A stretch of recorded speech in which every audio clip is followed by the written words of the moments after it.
Welcome to LiveDaf, your online Daf Yomi Shiur. Shalom, welcome back to today's Daf Yomi, Shabbos Daf Kufav. We are 3 lines from the top. Says the Gemara, V'chol ha'mekalkel and P'tur, and this was a rule established by the Mishnah here, that all those that are engaged in acts of kilkul and acts of destruction on Shabbos, they're patur. That's not considered to be a meleches machsheves, something of a constructive nature, of design, of creation. Kilkul, destruction, is not considered to be a malach, and therefore this fellow would be patur. Continues the Gemara, Tani Rabavo Kamed Rabbi Yochanan. Ravo presented a brisa in front of Rabbi Yochanan as follows. The brisa says, Kol ha'mekalkel p'tur. Indeed, all those that are engaged in kilkul are patur, chutz, except for 2 things. Chutz me chovel u'maver. Except for the malacha of chovel, if one inflicts a wound. So although it's something of destruction, it is a kilkul, nevertheless, he is chayiv, is considered to be a malacha. U'maver, that's burning. So although this as well is considered to be a kilkul, he's burning something, destroying something, nevertheless, it is considered to be a malacha and is chayiv. So these 2 things are in contrast to other malachas, which need to be done in a constructive manner. When it comes to chovel, inflicting a wound, or maver, burning, even though they are acts of complete destruction, they are considered to be a malacha, and this fellow is liable. Amar Leis, Rabbi Yochanan responded, he didn't like this. He said, Puk tani libra, go teach it outside. Go teach it outside the Beis Medrash. This is not a brisa to be relied upon. Puk tani libra, chovel or maver, ain't a mishnah.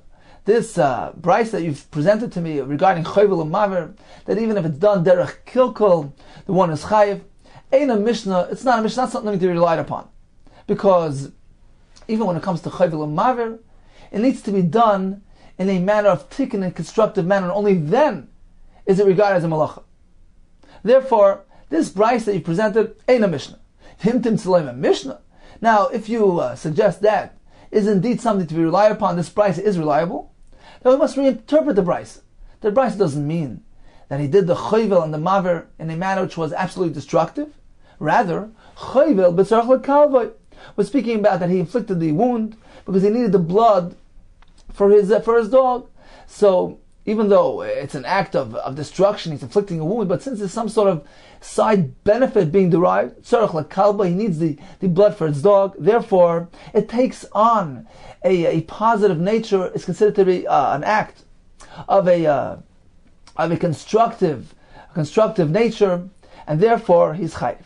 Maver, the case of burning, is speaking about b'tzarech la'afra. He needs the ashes. So even though he's burning, he's destroying, it's considered to be a tikkun, because he needs the ashes. He's deriving some sort of side benefit here, and therefore it is not regarded as a kilkul, and he is chayiv. But certainly in a case where he's inflicting the wound or burning simply for the sake of kilkul, of destroying, that's considered to be a kilkul, and it's just like the other examples of mekalkel, and he would be patur. Let's take a look at Rashi inside, beginning with 3 lines from the top. So this was the Ravavo presenting the brisa that all mekalkel are patur except for 2 things: chovel and maver, inflicting a wound or burning.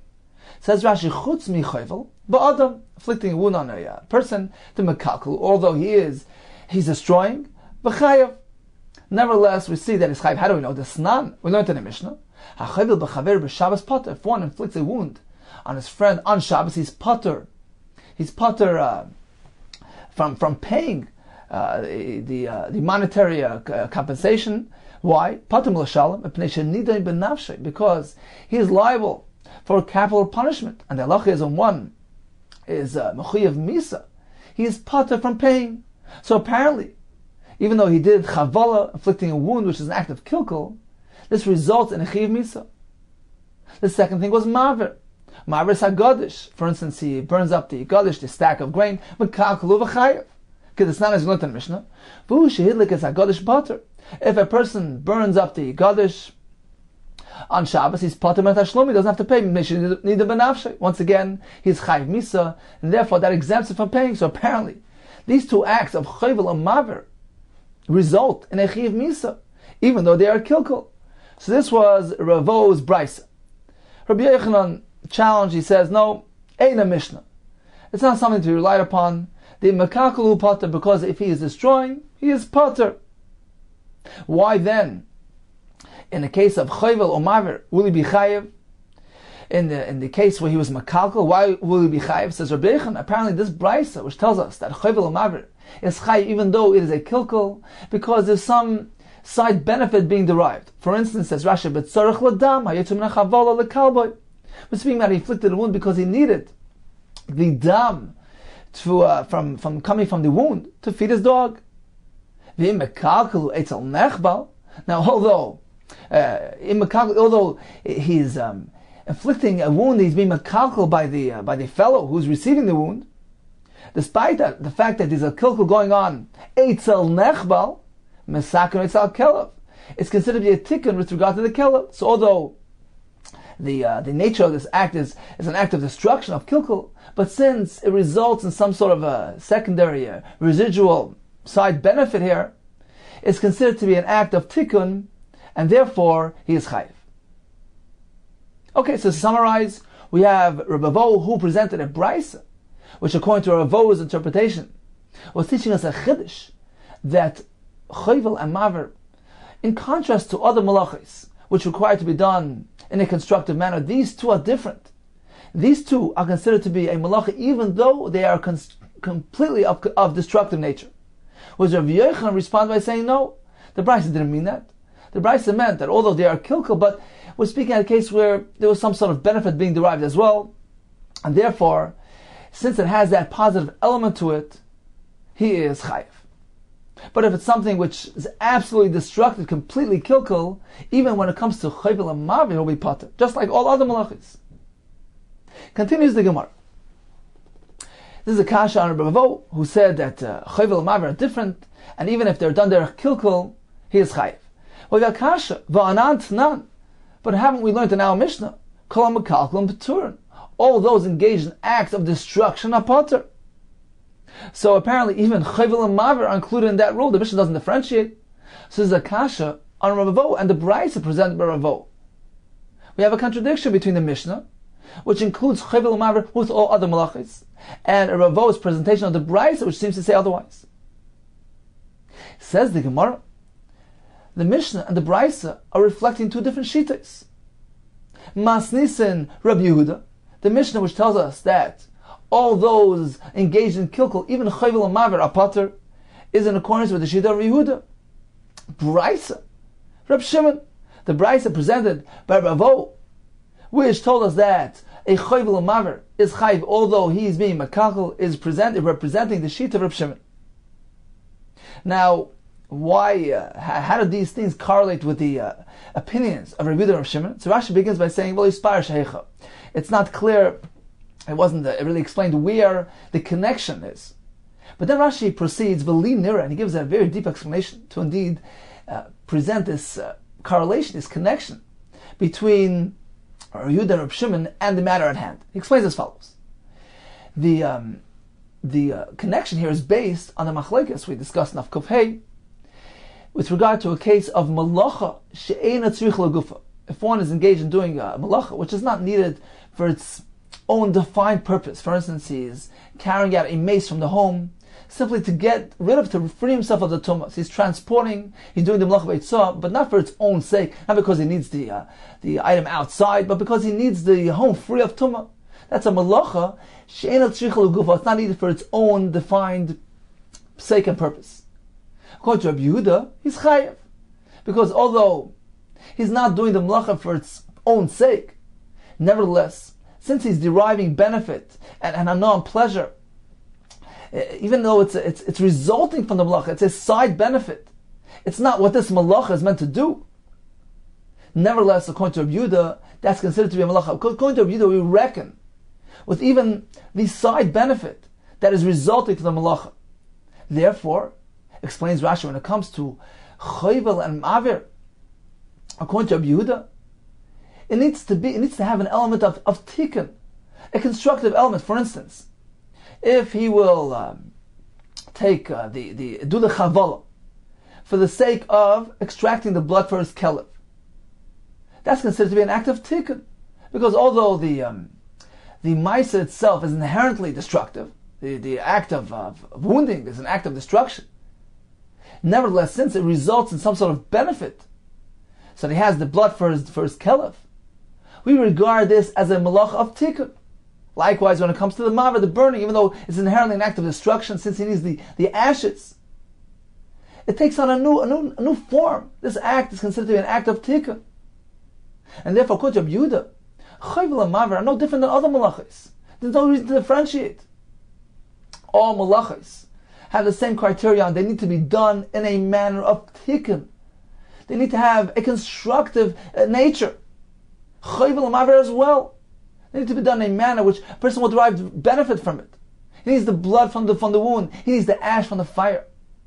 Therefore, these things are considered to be an act of tikkun. And just like any other malacha, they're chayiv.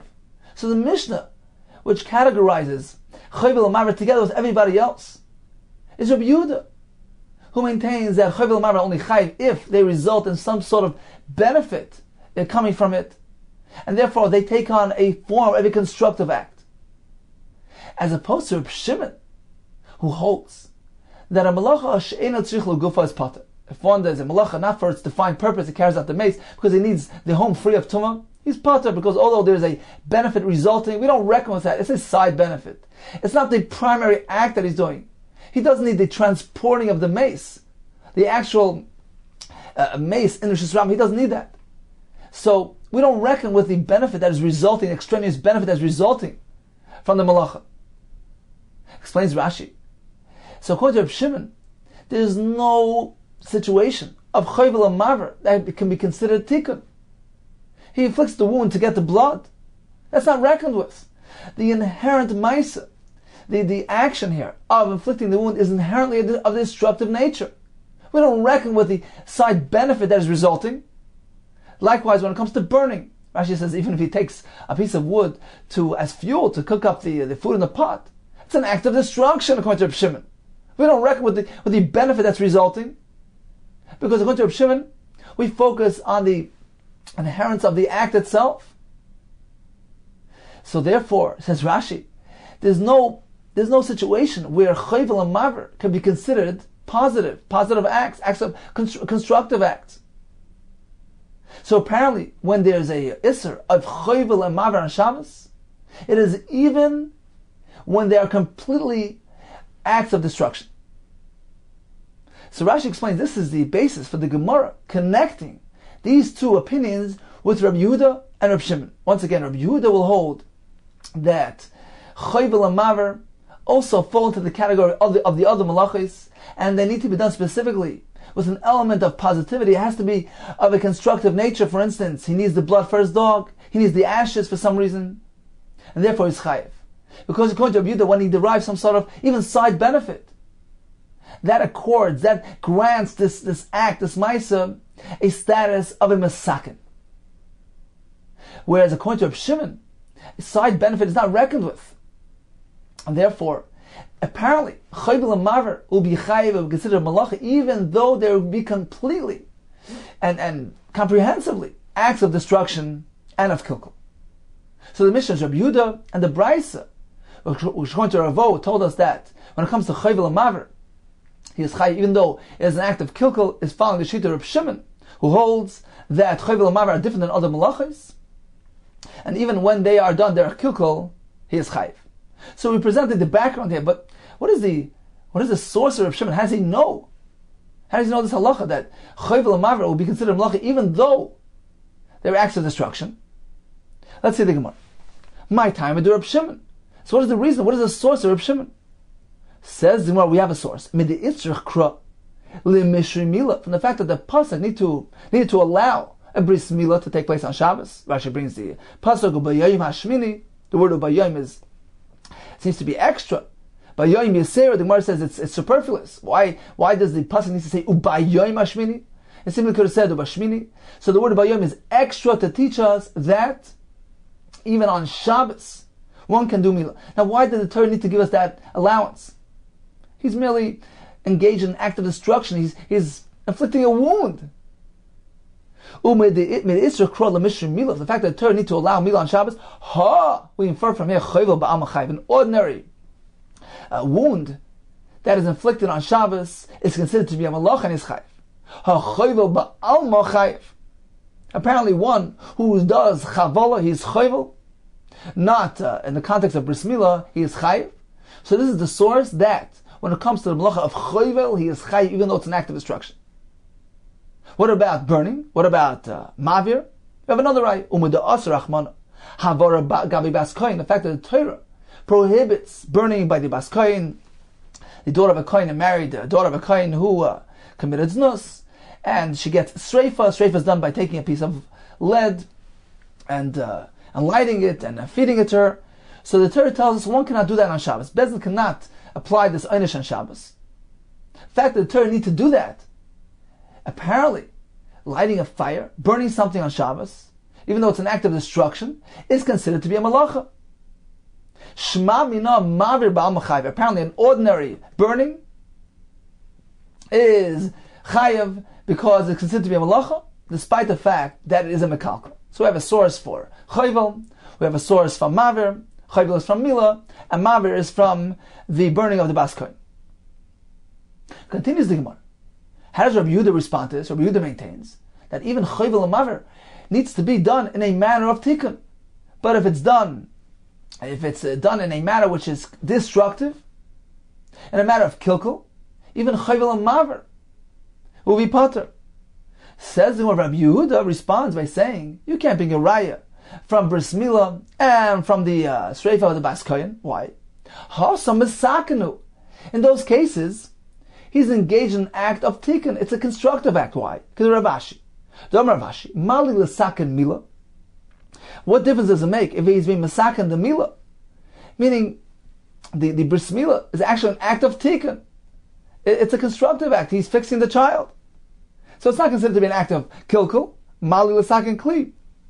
What difference does it make doing the tikkun of the milah or being masaken kli, fashioning a utensil on Shabbos? He's doing an act of tikkun, a constructive act, and therefore, that's why the Torah needs to tell us that one can do it on Shabbos, because the bris milah is an act of tikkun. But if it would be something which is completely of a destructive nature, he would certainly be pater. So that's with regard to milah. You can't be right from milah, because milah indeed is a tikkun. What about the raya from the burning of the lead? There as well, said Rav Ashi, mali lavashal psila. What does it make? Cooking up this psila, mali lavashal simanim, or cooking the simanim, the dyes, the herbs needed for the dyeing of the wool, of the material in the Mishkan. So Rashi explains that when a person lights this piece of lead, it does the malacha of bishul because it softens and it hardens. It's actually benefiting the piece of lead. So it's not a destructive maisa. It's an act of creation, of fashioning, of designing. It's of constructive nature. Therefore, says Rabbi Yehuda, the Torah needs to prohibit that, to asa that, because it is a malacha of tikkun. But certainly Rabbi Yehuda maintains that if a person inflicts a wound or burns simply for the sake of destroying an act of kilkul, he would be pater because chayvel and maver need to fit the criterion of tikkun just like all other malachas. Let's take a look at Rashi inside. 9 lines from the bottom, beginning with the words mali masakin kli. So this is Rabbi Yehuda responding. He says, milah is a tikkun. What difference does it make if it's milah or it's fixing a kli? Hanami masakin gavru. Milah as well is fixing the person. Veish malacha b'tikkun zeh. Bishop psila. Shu madlik psila. This is the psila, the piece of leather, of lead, which they used to light. Shu madlik psila shel aver of lead. Put in her mouth. V'derech bishul is it. This is derech bishul. V'chayv ala bishul. He's not ruining the piece of lead.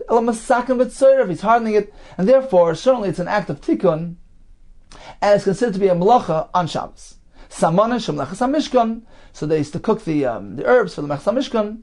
So Rabbi Yehuda would say that we equate milah with fixing a utensil. We equate the burning of the lead with cooking up the herbs. They're considered to be acts of tikkun, and therefore they're considered to be melachas on Shabbos. So, in summation, Rabbi Yehuda maintains that the melachas of chayvel, inflicting a wound, maver, and lighting a fire, burning, are equal to all other melachas. They must fit the same criteria. They must be done derech tikkun. They must have an element of a constructive element to them. Therefore, Rabbi Yehuda says, if they are done there kilkul, he is pater. If he is doing mesaken, if they have a positive element to them, for instance, if he's doing the wound because he needs the blood for his dog, or he's burning because he needs the ashes, he will be chayiv. According to Reb Shimon, when it comes to chayv maver, we're not concerned with the fact that it's something of a destructive nature. Even kilkul will be chayiv. So regardless of whether it's mekalkal or mesaken, when it comes to chayv maver, he will be chayiv. The Gemara explained us that this is based on their opinions elsewhere. That according to Rabbi Yehuda, we reckon with a side benefit that is resulting from the malacha. So when it comes to the malachas of chayv maver as well, he requires that there should be at least some sort of element of benefit, of hana. So even though the act is primarily one of destruction, but since it produces some benefit, he needs the blood for his dog, he needs the ashes, that is reckoned with, and that is part of the equation, and that grants this maisa a din of mesaken, and therefore that's required. Otherwise, he's a makak on his pater. According to Reb Shimon, we don't reckon with that side benefit that results from the malacha. We focus on the primary act. Since chayv maver are inherently acts of destruction, it would be of no gain if there is a side benefit resulting as well. Therefore, according to Reb Shimon, apparently these malachas are different than other malachas, where even if they're done merely as acts of destruction, makalkal, this is the malacha. The Torah was mechayiv, the Torah was mechadish, that chayv maver are different than other malachas. When it comes to these malachas, even if they're done there kilkul, this is the nature of their malacha, and he is chayiv. Continues the Gemara. Shiur HaMalavan, we're going back to our Mishnah, which listed us some malachas associated with the production of fibers and of threads. Malavan is washing, Manapitz is combing. And what is the shiur? What is the minimum requirement for the malacha? So roichav hasit is the distance between the index finger and the middle finger. So it needs to be double this amount. It needs to produce fibers that can make a thread, which will carry over double this distance. Says the Gemara, Rabbi Yosef machvi kafel. He indicated the shiur of Mloichav Hasid Kafel is, he showed the distance between the index and the middle finger. So that is the shiur of Roichav Hasid, and the Mishnah tells us it needs to be kafel, double that amount. Rabbi Chir Ba'ami machvi pashat. He indicated a different type of way to measure it, pashat, without doubling, meaning he extended his thumb from his index finger. So this distance between these fingers actually equal the distance of the Roichav Hasid, the smaller distance between the shorter distance between the index and the middle finger. So in this case, only one is required. One from here to here equals this in double. So Rabbi Yosef machvi kafel, he indicated the distance between this and this, and needs to be double. And Rabbi Chir Ba'am indicated the distance between the thumb and the index finger, which in case you only need one. We need a thread which travels that distance between one finger and the other. Continues the Mishnah. We're going to proceed with the Malach of Tzeda. What exactly? How do we define trapping? Rabbi Yehuda Omer, Hatzot Tzipor L'Migdal. If one drives a bird into a migdal, into a closet, into a cupboard, Utzvi L'Bayis, or a deer into a home, into a room, Chayev. That is considered to be the Malach of Tzeda. V'chacham Omer, Tzipor L'Migdal. We agree when it comes to the bird, he needs to drive it into a migdal, into a closet, for it to be considered contained and trapped. Utzvi, however, when it comes to a deer, it doesn't need to be in a bias. Even legina, a garden, or lechatzer, into a yard, or lebivrin, into an enclosed area, chayev, because even that is considered to be trapped, and he has done a malach of tzed. Rav Shimon Gamliel Omer, when you speak about bivrin, not all enclosures are equal. Depends on the size and the configuration. Zakla, this is the rule. Mechusat Seder Pater. If he drives the deer into this beaver, which is still Mechusat Seder, it's still hard to grab onto the deer. It's too large, for instance, so the deer eludes the owner. In this case, it's still Mechusat Seder, it's still lacking the mice of Seder, and therefore, when he drives that deer into this place, he didn't do the malach of tzeda. He didn't trap the deer yet. Therefore, he's pot. She'ena mechusat tzeda, but it's not lacking the act of tzeda. It's already close at hand and control. then indeed by bringing the deer into this enclosure, he has committed the melacha of tzeidah, he has trapped, and therefore he's chayiv. Let's see Rashi inside. Beginning from the Mishnah, back in Amud Aleph, 2 lines from the bottom. Says Rashi, Atzot Tzipor. This is Rabbi Yehuda speaking. If one drives a bird, until he brought it into the, he drove it into the closet, chayav. The Zui Tzedasa, this is considered to be its trapping. But if he merely drove the bird into a home, the bird is not considered to be trapped in this manner. Because it could escape via the windows. Utzvi how do we trap a deer? Once he brings it into his home and closes the door. But merely, if you brought it into the garden or the yard, that is not regarded as tzeidah. It could still escape, it could jump over the wall, so it's not considered to be trapped, and therefore he's not chayiv. Rav Shimon Gamliel tells us regarding this bivar, this enclosure, hamachusa tzeidah, if it is still lacking tzeidah, it's difficult to grab the animal there, that is not considered to be trapped. Let's see the Gemara. Tanan Hasam, we learned in the Mishnah in Maseches Beitza, ain't sudden dogim min abivrin b'yomtiv.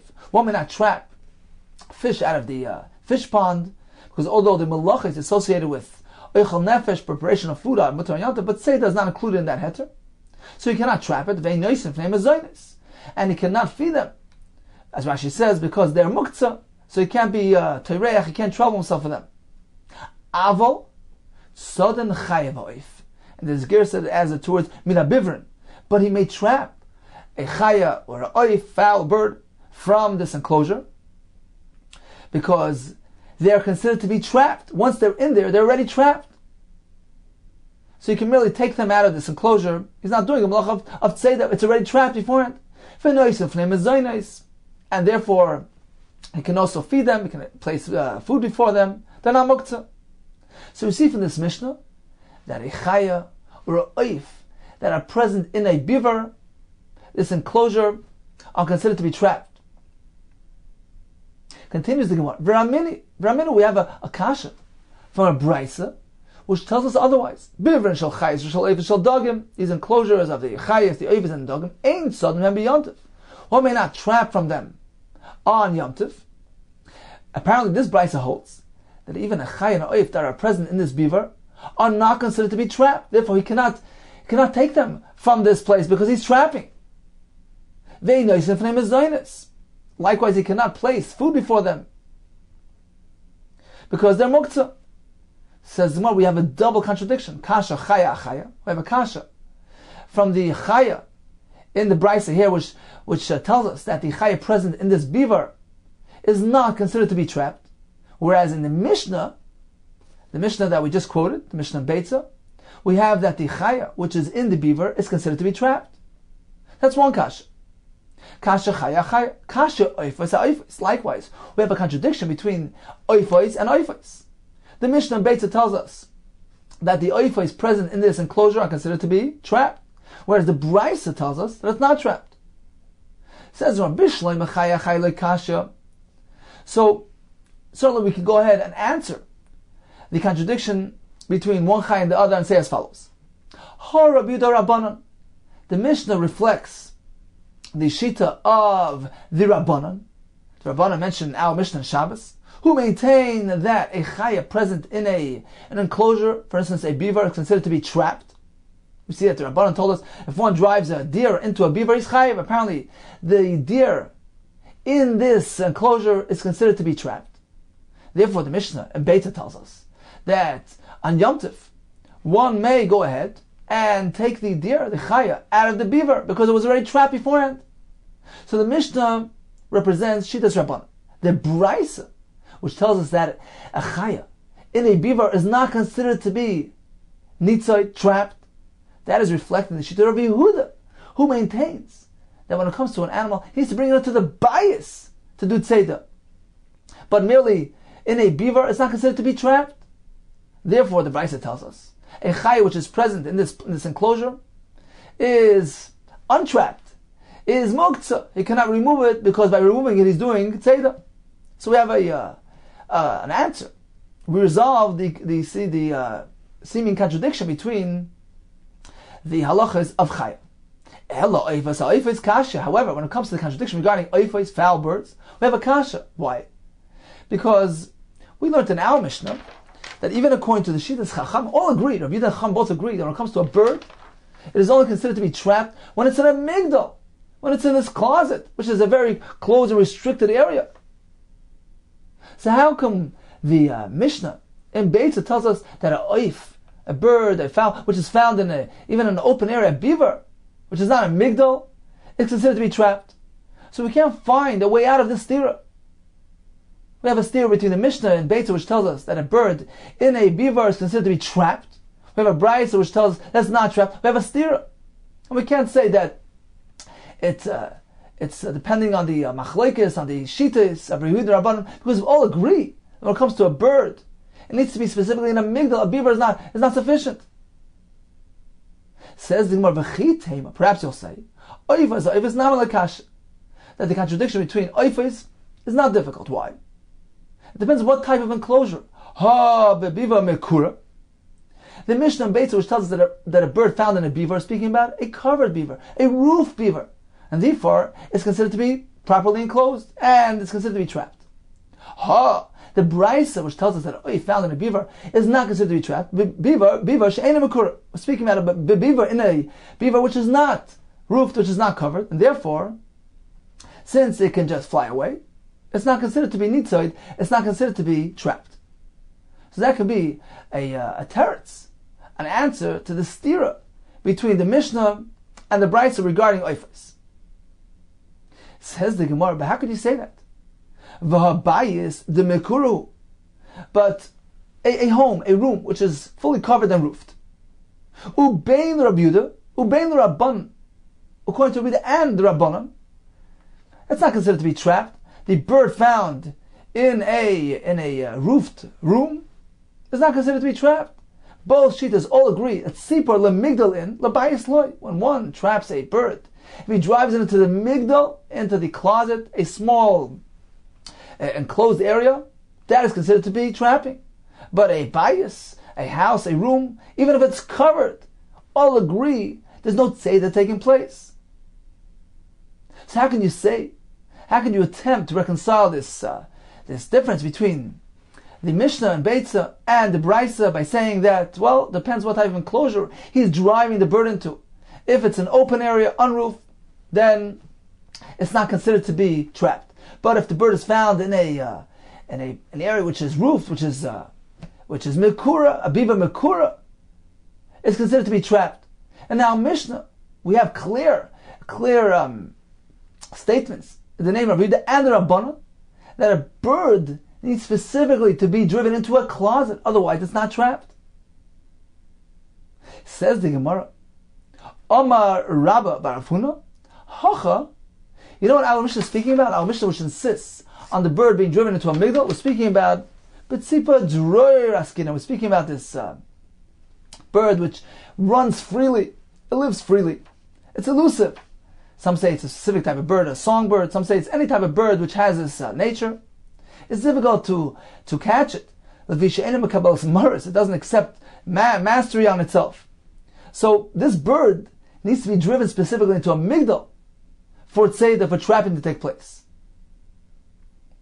However, an ordinary bird, even if he drives it into a larger area which is enclosed and roofed, is considered to be trapped, and that is the case which is reflected in the Mishnah in Beitza, which tells us that a bird in a beaver is trapped. We're speaking about a roof beaver, ordinary bird which doesn't run freely, and therefore is considered to be trapped. Now the brayso which the Gemara brought, that told us that a bird in a beaver is not trapped, there as well, it is speaking about this tzipor drur which runs freely, this rebellious bird, and therefore, unless you actually drive it into this small closet, it is not considered to be trapped. The Tana Dver Bishmal, Lama Nikra Shma Tzipor Dror. Why is it called Tzipor Dror? Because Dror is a lashon of living. It lives freely in the home just as it does out in the field. It runs around, it's elusive, and it's rebellious, and therefore it is difficult to snatch and to catch and to control. It needs to be specifically in a migdal for it to be considered trapped. Continues the Gemara. Hashta da asas lahachi. Now, once you come to this point, that you've come away from the first teretz. Initially, one wanted to say that the Mishnah, we had a contradiction between the Mishnah and Beitza, which told us that a chaya and a oif in a beaver is considered to be trapped, and the Brisa and Beitza, which tells us that they are not considered to be trapped. Initially, we wanted to say that the Mishnah is reflecting the shita of the Rabbanan, who consider the chaya and the oif in the beaver trapped. The Brisa reflects the shita of Rabbi Yehuda, who does not consider them to be trapped in this manner. But now that we've come to this point, that we've established that both the Mishnah and the Brisa are following Shitas Rabbanan, it depends what type of bird we're speaking about. The Mishnah, which tells us that a bird is trapped even in this enclosed area, is an ordinary bird. The Brisa, which says it's not trapped, is speaking about the Tzipa Dror. But they're both following, both the Mishnah and Brisa are following Shitas Rabbanan. Now you come to this point. Now we can go ahead and offer another interpretation, even regarding reconciling the stira, the contradiction regarding chaya as well. The Mishnah tells us that a chaya in this enclosure is trapped. The Brisa tells us a chaya in this enclosure is not trapped. Both reflecting the same opinion of Shitas Rabbanan. Says the Gemara, Hashta das lachi. Now you come to this point that you've established, interpreted the Mishnah and the Brisa both to be following Shitas Rabbanan. If so, chaya nami l'kasha. We can answer the stira between chaya and chaya. Why? It depends what type of enclosure. Ha beaver gadol, ha beaver katan. If it's a large size beaver, a large size enclosure, then it's not considered to be trapped. And that is the case which the Brisa is speaking about. Therefore the chaya in this large beaver is not trapped. Whereas the Mishnah and Beitza is speaking about the chaya present in a small beaver, and therefore is considered to be trapped. So once again, we had a kasha from the Mishnah in Beitza, which tells us that a chaya and a oif are considered to be trapped. We have the Brisa, which tells us they're not trapped. Says the Gemara, we can answer. Both are following Shitas Rabbanan. However, it depends what type of bird we're speaking about. If it's a free-running bird, it's not considered to be trapped in a beaver. If it's an ordinary bird, it is. When it comes to chaya, it depends what type of beaver. If it's a large size enclosure, then it's not trapped. If it's a small size enclosure, it is trapped. Says the Gemara, but how do we define the size? Heichidama beaver gadol, heichidama beaver katan. How do you define a large size beaver and a small size beaver?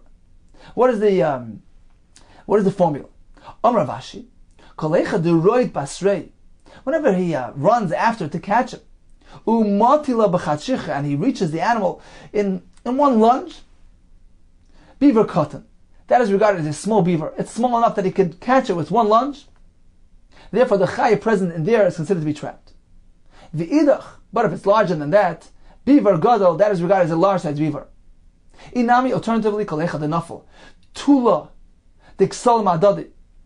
So when the shadow of the walls reach each other, kolecha de nafel, tula, whatever we find that the tula, the shadow, falls, tula diksol ma'adadi, the shadow of the ksalam fall on each other, and obviously it's a small beaver. That indicates that it's a small size beaver cut. V'idach, but if it's larger than that, beaver cut. Tosfos says that the height of the walls were known to them. We're speaking about a standard height of the walls of the beaver. So therefore, we can apply this formula. So this is another way of determining what is a beaver cut or what is a beaver katan. V'inami, or a third approach, kolecha de leka ukzi. If there are no ukzi, there are no corners where the animal could escape into, beaver katan, that is called a beaver katan, and the animal within it is considered to be trapped. V'idach, but otherwise, if it has these corners where the animal can run into, beaver gadol, that is regarded as a large size beaver. So in summary, we discussed the melach of tzeda, and we learned that unless the animal is severely restricted, it's in a very contained area, that's not called trapped. So Rabbi Yehuda tells us that the bird needs specifically to be driven into a migdal, into a closet, to be considered trapped. A chaya into a bias. Chacham said, a tzipar bird, even to a bias, is considered to be trapped. However, the tzipar dror, this free living bird, this rebellious bird, in that case they agree that unless it's in a migdal, it's not considered to be trapped. When it comes to a chaya, Chacham maintained even if he traps it in a gina, a chatzar, a beaver in this enclosed area, that's considered to be trapped. And as the Gemara told us, this beaver needs to conform, needs to be the right size and configuration, it needs to be a beaver katan, where the animal present in this beaver is considered to be fully under his control and trapped. And the Gemara gave us 3 descriptions regarding the beaver, what determines a beaver katan. Continues the Gemara.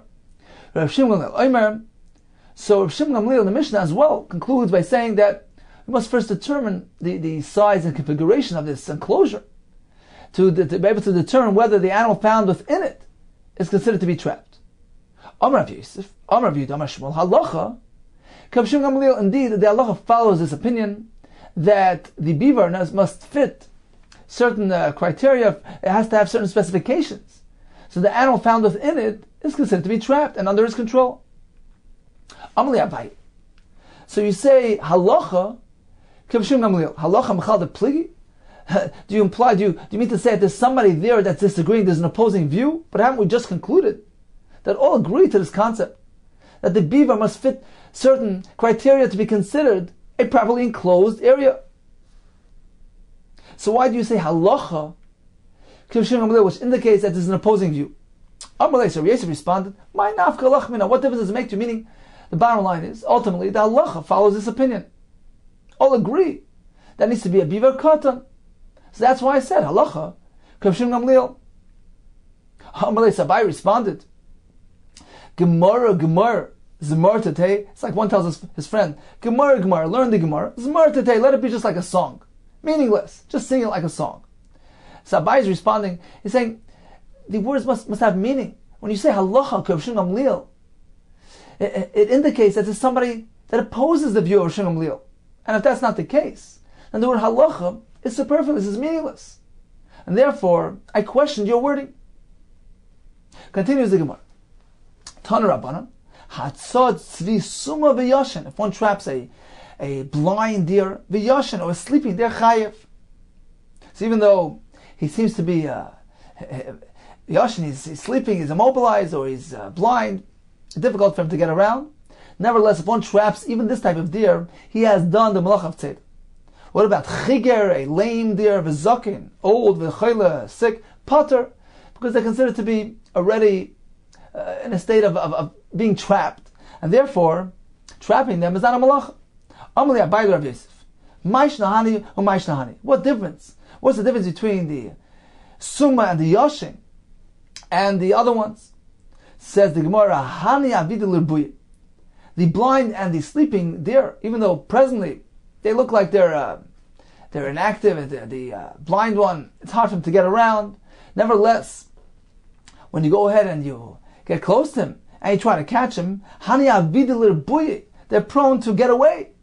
Therefore, they're not considered to be trapped. Hani, but the other ones, the lame, the old, the sick, not prone to escaping, and therefore, when one grabs them, he has not done anything.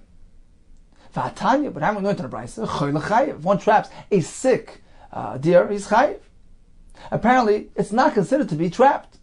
It's not difficult. It depends what type of sickness. When the Brayso says that even a deer which is a chayla is not trapped, it's speaking about his chayla machmas ishsa, he's sick due to a fever, in which case he can still get around. So therefore, by trapping him, he has done tzedek. The Brayso which says that a deer which is chayla is already considered to be in a state of trapped. We're speaking about a chayla machmas uftzna on account of fatigue. He's sick, he's fatigued, he can't get around, and therefore he's immobilized. So grabbing hold of him is not considered to be trapping. Tana Rabbanan, Hatzad Chagovin, if one traps grasshoppers, gozin, different form of grasshoppers, tsirin, hornets, vitushin, mosquitoes, b'Shabbos, chayev. He considers this to be tzedek. It depends. When it comes to grasshoppers, yes, that's called tzedek. When it comes to the other types, the hornets, the mosquitoes, that's not considered to be a malach of tzedek. Why? Kol shebeminoy nitzot chayev. Any type which its species is generally trapped, there's some benefit from it, chayav. Therefore, the malach of tzedek applies to that. For instance, the grasshoppers. However, b'chol she'ein b'minei nitzot, something which in its species it's not trapped. It's not the practice of people to trap this type of thing. For instance, the hornets or the mosquitoes. So the malach of tzedek does not apply. and he's potter, even if he does Seder, and Atar is potter. Tani idach, we learned in another brayso, Atzot Chagovim, if one traps grasshoppers, B'shas Atal, in a time when the dew is present. Rashi says their eyes, they become blinded from the dew, so they're considered to be in a state of nitza. They're ready, like they're trapped. So if one traps them, he's potter. B'shas Hasharav, in a time of extreme heat. So although it's difficult for them to get around, they're sluggish, but they're still not called trapped, and therefore if he traps them, he's chayiv. Elazar ben Ravoy Omer, if they were swarming and coming in swarms, and he catches them potter, because it's not considered to be tzeda. Rashi says they're coming in groups together, so it's easy to catch them. The Rechanana learns that Mekalchus Boys means they're dropping down like raindrops. They're lacking energy, so they're not flying around properly. So if one grabs them, he has not done tzeda. Now the Gemara is going to analyze the statement of Elazar ben Avoy. What is he speaking about? The Brayso discussed two different cases. Tanakama began by discussing the Bishas Atal, the grasshoppers present during dew, and then he discussed Bishas Hashara, a time of extreme heat. Now, when he adds, if they were swarming his potter, what is he referring to? Iboilu. So he asked the following question: Elazar ben Avoy, Areishakai, is it in reference to the first part of the Brayso, or Yasefai on the latter part of the Brayso? Meaning, is he coming to say, well, Tanakama, you spoke about trapping something b'shas hatal in time of dew, they're mobilized, and therefore he traps his potter. I maintain, I'm machmer. That's not sufficient. Only if it is during the dew and they are coming in swarms, both are necessary. So he's coming to be machmer. Or perhaps a seifakoi. He's referring to the seifa, the latter part of the Tanakama statement, which was during the sharav, the time of extreme heat. The Tanakama says they're not considered to be immobilized. If one traps at that point, he is chayiv. Elazar ben Avoy is coming to add and say, no, I'm going to be lenient. That even in the case of sharav, if they're coming in swarms, then he is potter. Toshma, come here, right? Hatzot chagov mishas atal potter, b'shas hasharav chayiv. If he traps them during the time of tal, he is potter. They're considered to be immobilized. When the time of extreme heat, he's chayiv. Elazar ben Avoy omer af b'shas hasharav. So he's coming to be makel, to be lenient. Even at the time of extreme heat, you maintain it's called seder. I say, if they're coming in swarms, then he's potter. So he's coming to add a leniency. Not only in the time of tal is he potter, but even in the time of extreme heat, if they're they're coming in swarms, in this case, he is potter. Okay, let's make a summary. We discussed trapping a deer. If he is blind or sleeping, he is chayav, because it's going to get away. If he is chiger, lame, zakin, old, chayla, he has that sickness, a fatigue, he's immobilized. In this case, it's considered to be trapped already, and therefore, if he traps it, he's potter. When it comes to the grasshoppers, if it is bishas hatal in the time of dew, Rashi says they're blinded by a dew, therefore he's potter. In the time of extreme heat, according to Tanakam is chayav. We're going to Elazar ben Avoy. If it is also coming in swarms, then he is potter. Continues the Mishnah. Tzvi shenichnas labayis, a deer entered a home, v'nol echad b'fanav, and Reuven went ahead, closed the door. Chayav, because he trapped the deer. Nol l'shnayim, but if Reuven and Shimon both closed the door together, they did the malacha together, then they're paturin. This is the halacha of shnayim she'asur. We learned earlier that a malacha which was performed by two people, they're both patur. However, lo yochel echad luna. What if one didn't have the ability to close the door? It was a heavy door. V'nol l'shnayim, and both did it. Chayavin. Rav Shimon Paiter, Rav Shimon says even in this case they are patur. Let's take a look at Rashi inside. 20 lines from the bottom, beginning with the word masnis. Tzvi shenichnas me'elav. The deer went in on his own. V'nol echad b'fanav, and one fellow closed the door. Zui tzedasai. This is considered to be its trapping. Nol l'shnayim p'turim. Dahava l'shnayim she'asur. Both did the malacha together. However, lo yochel echad lino, one didn't have the ability. Urchayu lino b'shnayim. In this case, it is considered to be ordinary, considered to be a common practice, the derech for two people to do it. V'arei l'chol echad malacha. Therefore, each person did a malacha. The belav iu, because if not for him, loy misavda, the malacha would not have been performed. So each one did a full malacha. Rav Shimon Paiter, li tamei, is following his shita, the dorish kroi lemiftar. as he expounded, he dashed on the psukim to exempt even Zeh and Yochel, even if both cannot do it on their own, they are potter, as we learned earlier in Beperek HaMatzneh. Continues the Gemara. 5 lines on the bottom. Omar of Yirmeh ba'Abba Amar Shmuel. Hatzod Ari b'Shabbos 1 traps a lion on Shabbos. Ein chayiv. He's not chayiv. Ad she'achnisenu, until he brings him in legur zekisheloi, into his cage, which has the ability to properly contain the lion. Let's take a look at Rashi inside. 11 lines from the bottom, beginning with the words Hatzod Ari. Says Rashi, Hatzod Ari, one traps a lion. I feel a toisa, even if he grabs it. Ezi tzedosai, this is not considered to be its trapping. Shekeshekayas, because when the lion gets mad, mashchas v'hoyel, he destroys anything in his way and gets away. Ad she'achnisenu legur zekisheloi, until he brings it to the base mishmar, this cage, ha'osiloi, which was constructed for him, kimin teva, a sort of cage, where he has the ability to probably contain this lion, and indeed, in there, he's considered to be trapped. Okay, time for a brief review of today's daf. We began with the malachas of chovel u'maver, inflicting a wound.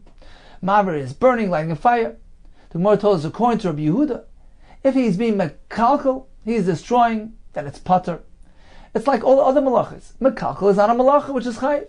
However, if he's doing these malachas in a manner which he's mesakin, for instance, he's inflicting the wound to get the blood for his dog, or he's burning to get those ashes. In this case, the malacha assumes a nature of mesakin.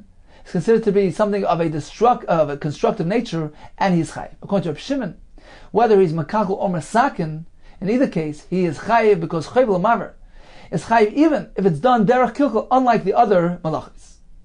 The Gemara proceeded with the malach of tzeda. We learned that Rabbi Yehuda requires the bird to be driven specifically into the migdal to be considered to be properly contained and trapped.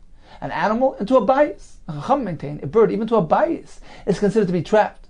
When it comes to a tzipa droyer, this freely flying bird, this rebellious bird, in which case it is not considered to be trapped until it is driven specifically into a migdal. When it comes to a chay, even a beaver, even a closed area is sufficient. The Gemara told us it needs to be specifically a type of beaver which allows the owner to fully control the animal. He doesn't need to go ahead and invest effort in trapping. It needs to be a beaver katan. The Gemara told us three descriptions. Either if he can catch it simply with one lunge, or the Gemara told us if it's not large enough that the shadows of the walls meet each other, or if it doesn't have these corners where the animal can escape into. The Gemara discussed trapping a deer, a blind deer, a sleeping deer is chayiv. A lame, old, or a sick deer is pater. If the sickness is a sickness of fatigue, which renders him immobile. When it comes to trapping grasshoppers, if it is at the time of the tal of the dew, when their eyes are blinded, he's pater. When it's the time of shar, extreme heat, he's chayiv. Allah tell us, if in the time of extreme heat they're coming in swarms, they're makalchas, in this case, he is pater. The Gemara concluded with the halacha of trapping a deer in a home. If one person does it on his own, he's chayiv. Two together do it, they're pater. But if they both need each other for the closing of the door, then indeed they're chayiv. According to Reb Shimon, in this case, they're pater. The Gemara concluded with the trapping of the lion, which is only considered to be trapped if he is in his appropriate cage.